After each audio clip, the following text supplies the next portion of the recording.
Good morning, everybody. I'd like to welcome you all to our study this morning. We're very near the completion of our study in the Gospel of John. Today we're going to study chapter 21, which is the last chapter. Now, last week we ended at what you could consider a logical conclusion. Jesus is resurrected.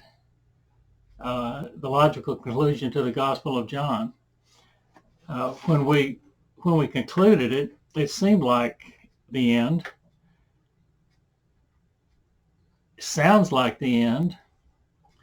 And this week we have some events in Jesus's life after the resurrection that were probably added late after the end, after the resurrection. They were probably added by John's gospel, John's disciples, or John himself, but it was much later. They're genuine events. They're true in every respect, but they were added later. They just weren't added at the time. You'll see what I'm talking about when we get to it. There are many books. There are many links in chapter 21 to the rest of the book, to leave no doubt as to the authenticity.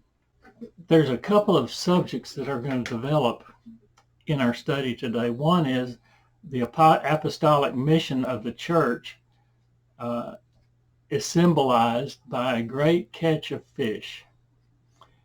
And though it's not stated, there's a similar event back in Luke. Let's see, I believe it's Luke 5:11, that is so similar. And in that account, it actually has the stated purpose of world evangelism. I want to read that to you because we're going to be referencing that as we go today. That's in Luke 5, verses 1 through 11. Listen as I read. One day, as Jesus was standing by the lake of Gennesaret. Now notice that's Gennesaret. We're going to see Sea of Galilee, and we're going to see Sea of Tiberias. It's probably all the same lake. But nevertheless, one day as Jesus was standing by the lake of Gennesaret, the people were crowding around him and listening to the word of God. He saw at the water's edge 2 boats left there by the fishermen who were washing their nets. He got into one of the boats, the one belonging to Simon, and asked him to put out a little from shore. Then he sat down and taught the people from the boat. When he had finished speaking, he said to Simon, "Put out into the deep water and let down the nets for a catch." Simon answered, "Master, we've worked hard all night and haven't caught anything, but because you," now listen to this, "but because you say so, I will let down the nets." When they had done so, they caught such a large number of fish that their nets began to break. So they signaled their partners in the other boat to come and help them. And they came and filled both boats so full that they began to sink. When Simon Peter saw this, he fell at Jesus' knees and said, "Go away from me, Lord, I am a sinful man." For he and all his companions were astonished at the catch of fish that they had taken. And so James and John, the sons of Zebedee, Simon's partners. Then Jesus said to Simon, "Don't be afraid. From now on, you will fish for people." There it is. You will fish for people. So they pulled their boats up on shore, left everything, and followed him. So he's calling them to, really at the time it's just like a local evangelism, but we're going to see when we talk today it's going to similar situation. It's probably a call to much more involved evangelism over a much larger area. Okay, so that's one of the things we're going to see. The other thing is the character of Peter. The character of Peter. 3 denials of Christ put in contrast to 3 announcements of love for Christ is what we're going to see today, which will prove to be Peter's reinstatement by Jesus. Okay, so those are the two major areas that we're going to be in today: apostolic call to evangelism and a reinstatement of Peter. And we're going to look at that in great detail. I think you'll see that it's a very important thing for us to consider today.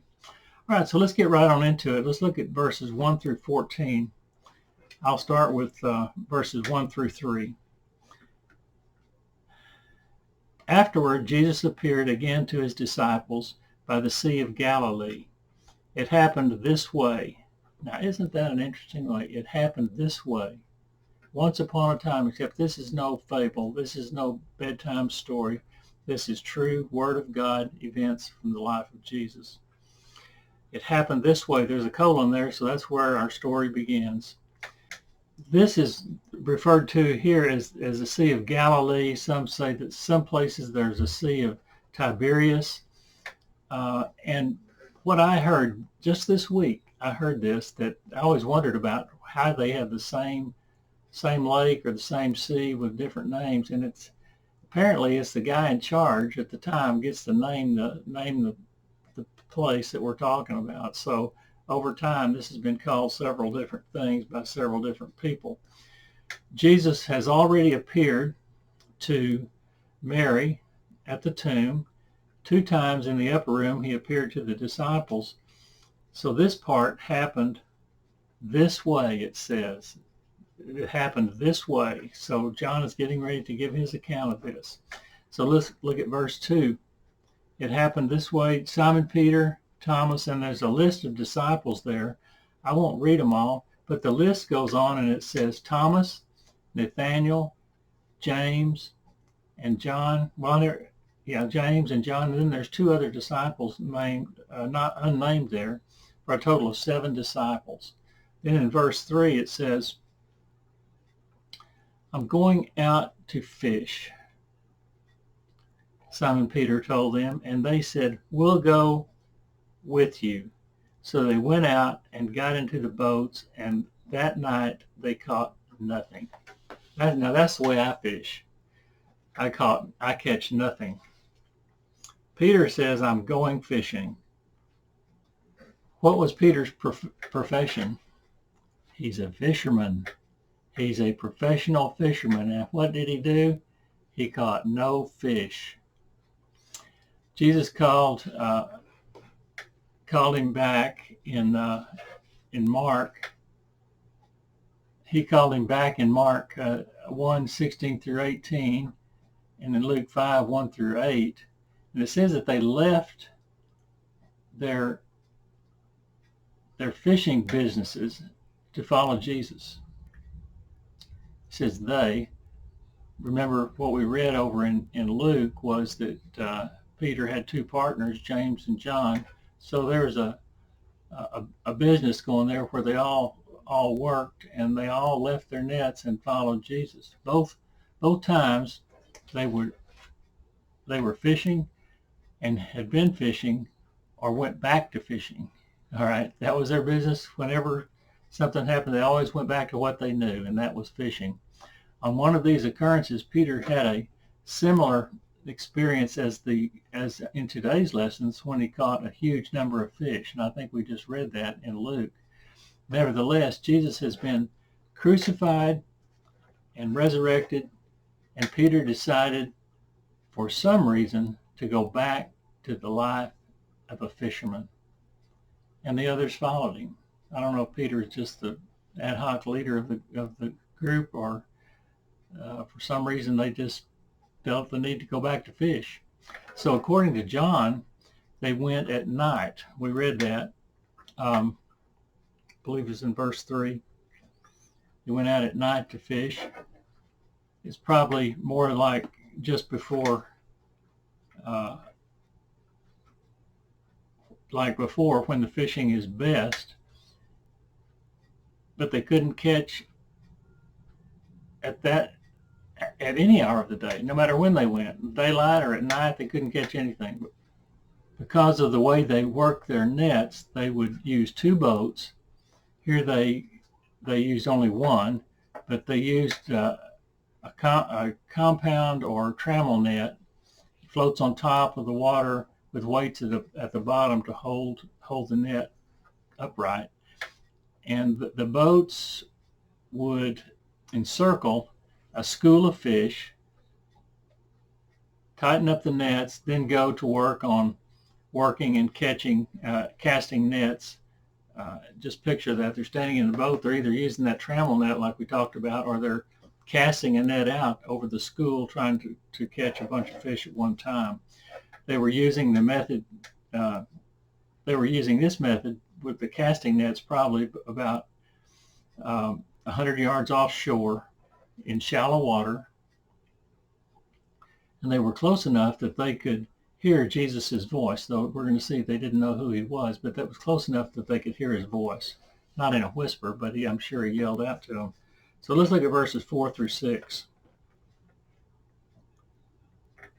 Early in the morning, Jesus stood on the shore, but the disciples did not realize that it was Jesus. He called out to them, "Friends, haven't you any fish? Are you catching anything?" "No," they answered. He said, "Throw your net on the right side of the boat, and you will find some." When they did, they were unable to haul in the net because of the large number of fish. Jesus calls out, "Are you catching anything?" They didn't know it was Jesus. No, we're not catching anything. There's always somebody who wants to interfere in our business. When you're fishing, you need quiet, peace and quiet, so as not to scare the fish. If somebody comes out, "Are you catching anything?" So they had to be real happy with this guy standing on the shore. So what does Jesus say in verse 6? He said,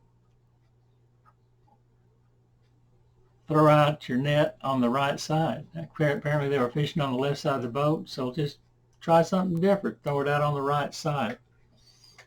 And they caught too many fish to haul in. Imagine they were thinking, this guy, we just did it. I mean, why would we do it? We don't even know who this guy is, and he tells us what to do. He doesn't, maybe he's not even a fisherman, but we did what he said, and we caught all these fish. The same thing happened in Mark. We didn't read that scripture, but it was a similar situation. Jesus found them cleaning and mending their nets, and he told them to try again, and they caught so many fish the nets were breaking. Notice back in chapter 5, verse 5, and Luke 5:5, a little faith went a long way. Now, I don't know if you noticed that when we read Luke 5, the account in Luke 5, but I want to go back and read that one verse to you, because it made an impact on me when I realized this. Luke 5:5, they had a similar situation casting their nets. In Luke 5:5, it says, Simon, in Luke 5:4, Jesus said, "Put out into deep water and let down the nets for a catch." Simon said, Master, we've worked hard all night and haven't caught anything. Here it is. But because you say so, I will let down our nets. And of course, when they did, they caught a lot of fish.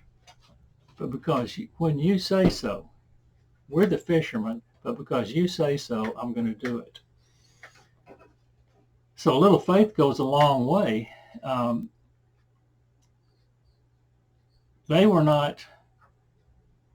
Their faith was not in catching fish. They didn't believe they were going to catch anything. They were just doing what the master asked them to do without thinking that they're going to catch anything. You could hear it in their voice. We've already done all that, but because you say so, we'll do it. And what that shows is a little faith goes a long way. And what it also shows is, if you look in verse 6, it says that, it doesn't say that, but it shows that they were obedient to him, and they didn't even know it was Jesus. The man on the shore in our account in John said, put out your net on the other side. They didn't realize it was Jesus, and they did it, and they caught a lot of fish. What that shows is that Jesus is providing for them, even though they don't realize that it's Jesus that's doing it. It just seems like when you get saved, God is in your life all the time. He's doing things for you, and sometimes you don't realize it. Sometimes you don't give him credit for it. And that's kind of the situation we had here. This man said, put out on the other side, and they caught all these fish. It was Jesus making provision for them. So let's look at verse 7, chapter 21. Then the disciple whom Jesus loved said to Peter, it's the Lord. As soon as Simon Peter heard him say, it's the Lord, he wrapped his outer garment around him, for he had taken it off, and jumped into the water. The beloved disciple, the one Jesus loved, is John.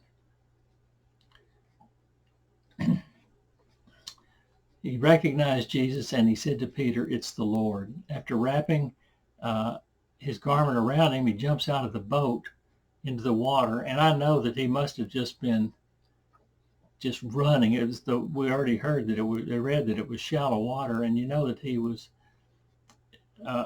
his clothes were soaking wet. It's hard to run, but he was running as fast as he could to get there. After he wrapped his outer garment around himself, he jumped in the water. Peter was probably wearing a loincloth because he had been in the water emptying the nets. So he's very excited at the prospects of seeing Jesus. Now, this is just so understated. He was excited at the prospects of seeing Jesus, not wanting to wait on the boat. He jumps directly in the water and makes for the shore. How many times have I said these things are understated as we read through the Gospel of John? Peter now saw his master. He saw his rabbi. He saw his teacher. He saw his friend. He saw his Lord, and he saw his Redeemer. I'll say he was excited. He jumped in the water and probably ran to him as fast as he possibly could. And at the same time, he was probably, here's the thing, at the same time, he was probably still living with this guilt of his denial of Jesus during the arrest procedure and the trial. So he had that in the back of his mind. He's wondering what Jesus is going to say, and all of that is all rolled up into one. And he's excited to see his master. Let's look at verse 8 and 9. The other disciples followed in the boat, towing the net full of fish, for they were not far from shore. So it was about 100 yards. So they were not moving as fast as Peter was. When they landed, they saw a fire of burning coals there with fish on it and some bread. It's pretty clear. It took a while, but they finally got there. They followed Peter into the shore, towing the nets, I guess. They had all those fish, so they're not moving real fast. About 100 yards offshore. It's shallow. It's not deep. And when they get there, Jesus has a fire going with fish and bread. Probably the best fish that they've ever eaten. All right, let's look at verse 10 to 12. Jesus said to them, bring some of the fish you have just caught. So Simon climbed back in the boat and dragged the net ashore. It was full of large fish, 153. That's a lot of fish. Full of large fish, 153. But even with so many, the net was not torn. Jesus said to them, come and have breakfast. None of the disciples dared ask him, who are you? They knew it was the Lord. All right. Jesus tells them to bring the fish in, not to supplement what he was preparing, but to preserve the catch. Would keep them alive in catch basins probably, or in shallow water to be cleaned later. They had 153 large fish. Nets were not damaged. With all those fish, you would think that they would have torn them up some way, but not so. Jesus invited them to the breakfast, so life is good. As an interesting thing is mentioned in verse 12, the last half of verse 12. Let me read that.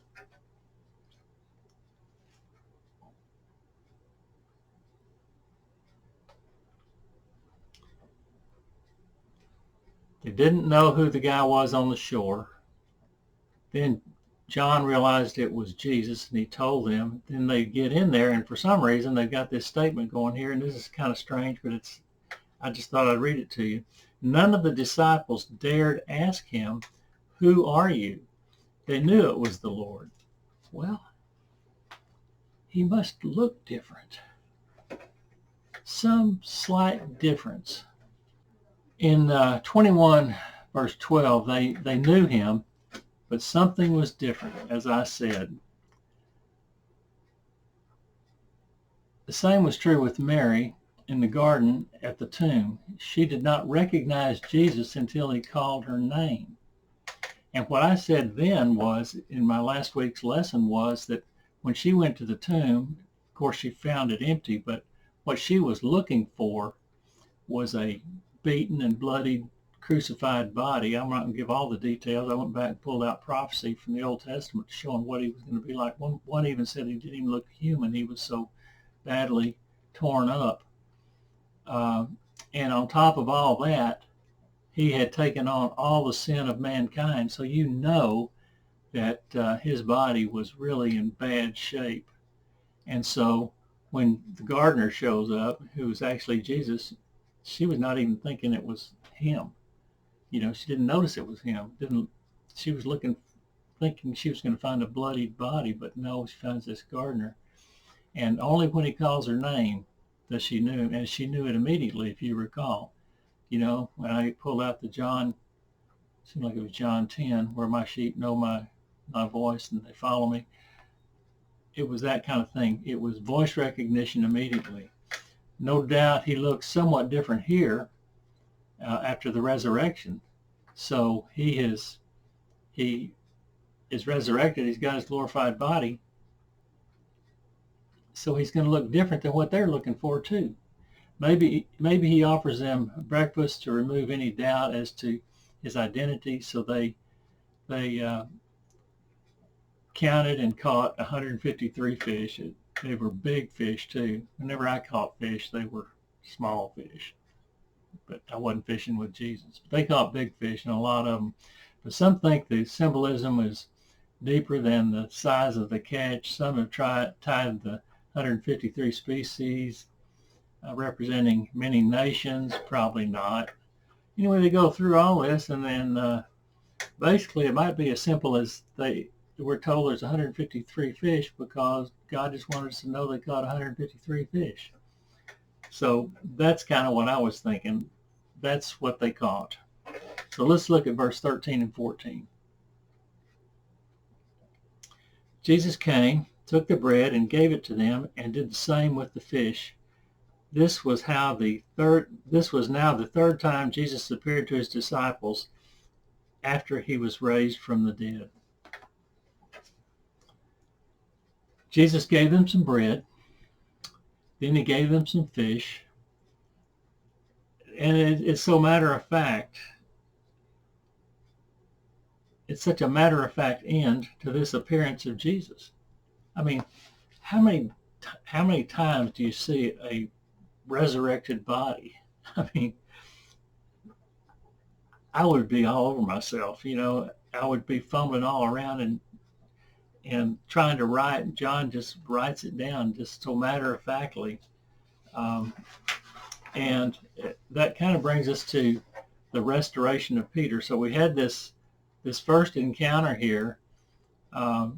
And one thing I didn't point out when we went through this, when we looked at the Luke 5 account of them fishing, that was the call of the first disciples. And he said, "Come, and I will make you to become fishers of men." In King James, I think that's the way it says it. And they immediately left their nets and followed him. So they were given a call right then. They were not given a call here, but it's a similar situation. And he is preparing them. He's already given them a call back in chapter 20 when they received the Holy Spirit the first time. They were given a call then, and this is kind of more preparation for it. All right. So then it brings us to verses 15 and following, which has to do with the restoration of Peter. So let me read 15 through 17. When they had finished eating, Jesus said to Simon Peter, Simon, son of John, do you love me more than these? Now, this is an account you've heard many times. Do you love me more than these? Yes, Lord, he said, you know that I love you. Jesus said, feed my lambs. Again, Jesus said, Simon, son of John, do you love me? He answered, yes, Lord, you know that I love you. Jesus said, take care of my sheep. And then in verse 17, this is the third time he says it. He says, Simon, son of John, do you love me? Peter was hurt because Jesus asked him the third time, do you love me? He said, Lord, you know all things. You know that I love you. Jesus said, feed my sheep. Okay, the conversation between Peter and Jesus is closely linked to the fishing miracle. So context may be important for us to understand the things that are being said here. The first time Jesus says, do you love me? Now we get all hung up on English. We're translating from Greek to English. So there may be some things that we can't adequately translate. You know, you've always heard there's 3 words for love in Greek. But we have 1 word for love, and you can only tell how it's used in English if you look at context. And sometimes it's hard to even tell from that. But the first time Jesus said, do you love me? He used agape, which is unconditional love. Do you love me unconditionally? More than these? Is he talking about more than these fish, more than these boats, more than these friends of ours, these men, these partners that you have? And then Peter answers, yes, Lord, you know I love you. And the love that he uses is phileo, which is brotherly love or friendship love, the way you would love a friend.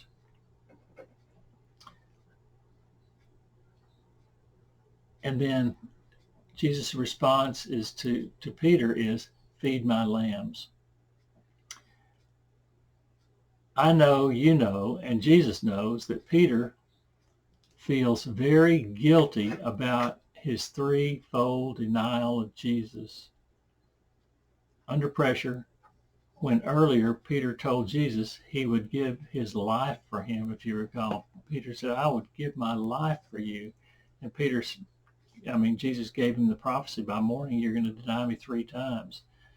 And he did. And that third time that the rooster crowed, Peter was aware and remembered that prophecy, and he was just crushed by it. And he was having to carry that weight around. Okay, and so Jesus knows that Peter is still a man of faith and commitment. So maybe Jesus is asking, do you love me more than these other men love me? Yeah, how is your love for me, how does it compare with how other people love me? Maybe it's that. More context means more meaning. The first step in Peter's restoration comes in 21:10 when Jesus asked him to bring the fish to shore. Now this will surprise you. This is a menial task. He sends Peter to the boat to get some more, to bring the fish in. It's mundane. It's a mundane task, but it sets him apart from the others. He didn't ask the other guys. He asked Peter, go get the fish.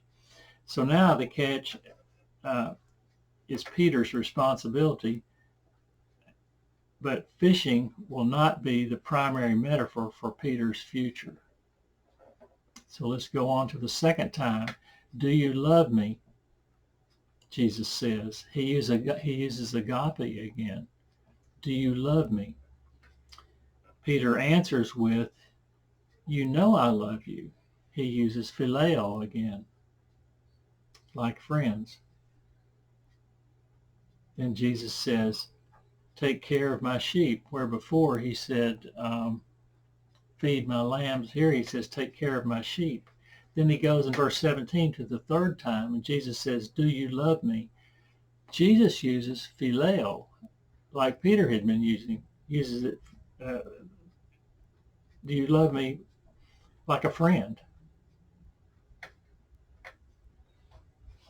Peter answers with phileo. Yes, you know all things. You know I love you.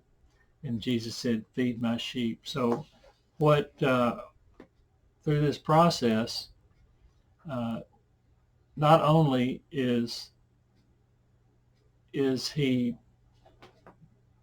giving more responsibility to Peter to feed his lambs, take care of his lambs, and that sort of thing, but he is also restoring Peter at the same time in showing Peter. First of all, he gave him the sole responsibility of bringing those fish in. So he trusted him with that. Then he's trusting him with these three things where he says, take care, feed, and what was the last one? Feed my sheep. That is an ongoing feeding, even for a mature sheep. Keep on feeding my sheep, even into maturity.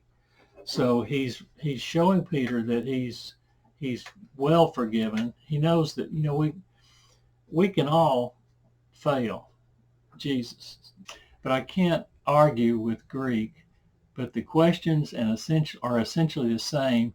The answers are essentially the same, but there is a difference. It progresses through the nurturing process, and he's giving Peter uh, that responsibility that he didn't expect to have before because of the guilt that he was carrying around for what he had done at Jesus' arrest. But it looks to me like feed my lambs is a spiritually newborn. Taking care of the sheep is to continue to take care of them as they mature, and to feed my sheep is to continue even after they mature. So it's a process of nurturing, actually you could say of discipling people. Once they receive Jesus, then we have a responsibility to disciple people, to show them how it is they're supposed to live, and teach them what the Word of God says about this and other things and whatever. And he's saying, Peter, I'm trusting you with that responsibility. Peter has now been restored. He has been recommissioned. That's the thing to say. He's been recommissioned. He was going back to fishing. Well, I let the Lord down. I think I'll just go fishing. Didn't know what else to do. Jesus pulled him in off the lake and said, I've got some stuff for you to do, Peter. I'm recommissioning you. Let's look at Matthew 10:33. This is an important thing for us to realize. It's important for Peter, but it's also for us. It's very important. Matthew 10:33.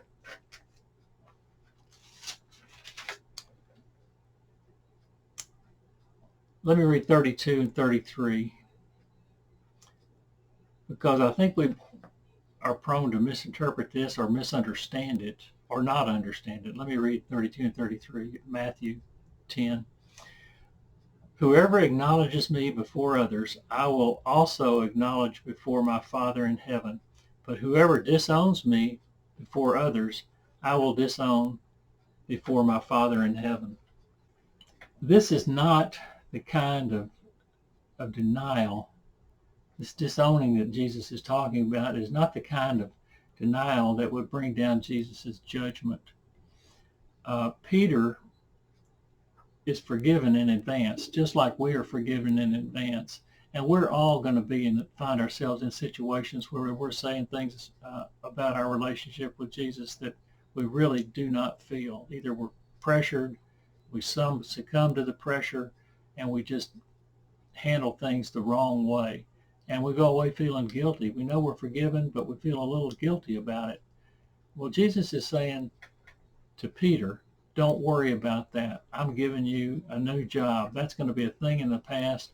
You need to get over the guilt so you can move on. That's the thing. We need to be able to get over these situations where we find ourselves doing things that that would obviously let Jesus down if he was standing right there when we happen to be doing it. But we need to get over that. We're forgiven in advance. We need to get over that and move on because we have responsibilities that he's given us to fulfill.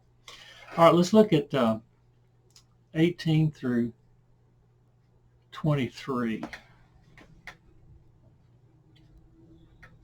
Chapter 21 of John. He had just said, feed my sheep. Now, starting in 18 through 21, he says, very truly I tell you, when you were younger, you dressed yourself and went where you wanted to go. But when you were old, you will stretch out your hands, and someone else will dress you and lead you where you do not want to go. Then 19, Jesus said this to indicate the kind of death by which Peter would glorify God. Then he said to him, follow me. Whoa, follow me. The language points clearly to crucifixion for Peter. While he is young, he says here, he will be independent. When he is old, he will stretch out his hands. Someone else will dress you. Someone else will lead you where you do not want to go, and that is to the cross. You're going to die on the cross. You're going to be crucified. Jesus says to Peter to follow me, and Peter will ultimately follow him. He will follow him in responsibilities that he's called to perform as an evangelist and a disciple and an apostle, and he will follow him to the cross. Because of that obedience to Christ, he's going to be crucified. All right, let's look at verse 20 and 21. Peter turned and saw that the disciple whom Jesus loved, that was John. Peter turned and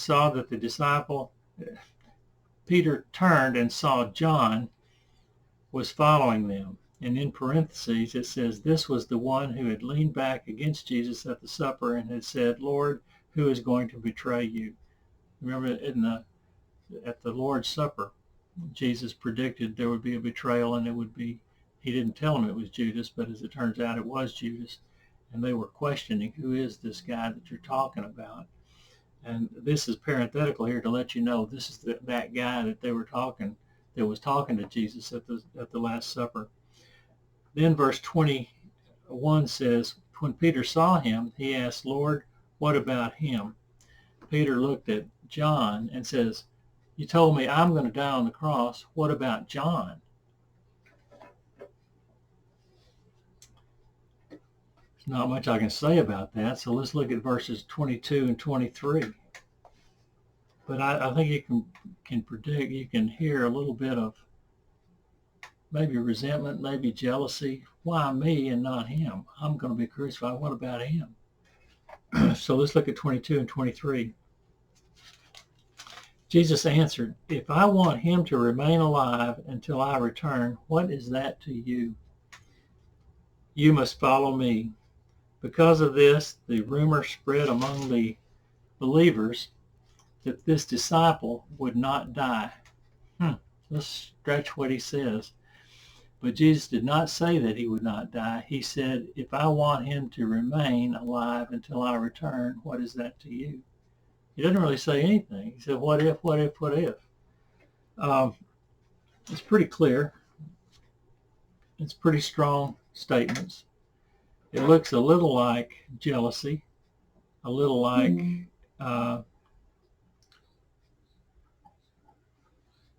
the rivalry of the race to the tomb. If you recall, there was Peter and John running. John got there first. He was younger, probably in better shape. Peter might have been eating more fish and chips.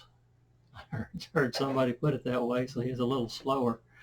But nevertheless, it might have been that little rivalry there of getting to who's going to get there first. And there may be some of that here. You said, I'm going to die on the cross. Well, what about him? So this is John. So in John's eyes, Peter sees himself as the one whom Jesus loved, maybe Jesus' favorite.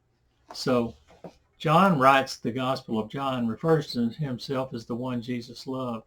What I'm trying to say is maybe Peter, in this role here with this conversation, maybe Peter is wanting to put himself in the position of being the one that Jesus loved. Jesus loved them all. But in the way John phrases it, maybe Peter wants to see himself in that role as the one that Jesus loved, maybe the favorite. All right? To me, it looks like Jesus loved Peter an awful lot. It's hard to understand the love that Jesus had, to actually walk with him. And we're told in Hebrews that he's the exact representation of the essence of God. To walk with somebody like that, the disciples just had to, I don't know how they could even stand it. They were loved so much. But to me, it looks like Jesus loved Peter an awful lot. He has given him a leadership role in the church. He's not a pope, but he is a leader. Jesus has always referred to Peter in strength, but yet here Peter shows a little jealousy, which I would consider a weakness. He ought to be able to get control of himself, but he's got a little jealousy in his voice. And in verse 23, the problem here is a misunderstanding of Jesus' words. He did not say John would not die. Rumors were going around that he did say that, and John is dealing with that rumor. This is a parenthetical statement. Just so you'll know, he didn't say that. Regarding this, his remaining until Jesus returns was their hope, so that it was in Paul's hope, same in Paul's hope, as it would happen in their lifetime, that Jesus will return in our lifetime as well. That's our hope. Wouldn't it be great if he'd come back now? Jesus said several times, and so did Paul, that we do not know the date and the time God has set for anything, particularly the second coming. Okay, let's look at verse 24. Verse 24 says this: "This is the disciple who testifies to these things and who wrote them down. We know that his testimony is true." He had just said, if I want him to remain alive, if I want John to remain alive, that's what it says in 23. In 24, this is the disciple who testifies to these things and who wrote them down. We know that his testimony is true. This is the disciple that called himself the one who Jesus loved. So we know for certain that it was John all through the Gospel of John. He just didn't call his own name. John may be, at the time that these last few verses are written, John may be dead or near death when the last two verses are written to close out the Gospel of John, which you could call the epilogue. His disciples could be the ones that wrote it, as evidenced by, it says we in verse 24. Verse 24 said, this is the disciple who testifies to these things and who wrote them down. We know that his testimony is true. It's John's, if it could be John's disciples or the we. We know his testimony is true, and we're writing these things in his behalf or in his absence. Okay, that's all I have for you today. Now, that actually completes our study of John, except there's been several verses along the way that I skipped, and I want to cover them next week, and then we'll have a complete study. We're going to study next week chapter 20, verses 30 and 31, and this last verse, 21, verse 20, chapter 21, verse 25. And both of them have to do with these things are written for various reasons, so that you can know you have eternal life. To, you know, these things are written. If we wrote them all down, there wouldn't be enough places in libraries and places to hold all the things that Jesus did. We're going to study those verses. Not all, it'll probably be a short study, but we'll study chapter 20, verse 30 and 31, and chapter 21, verse 25. That's all I have for you today. Thank you for studying with me.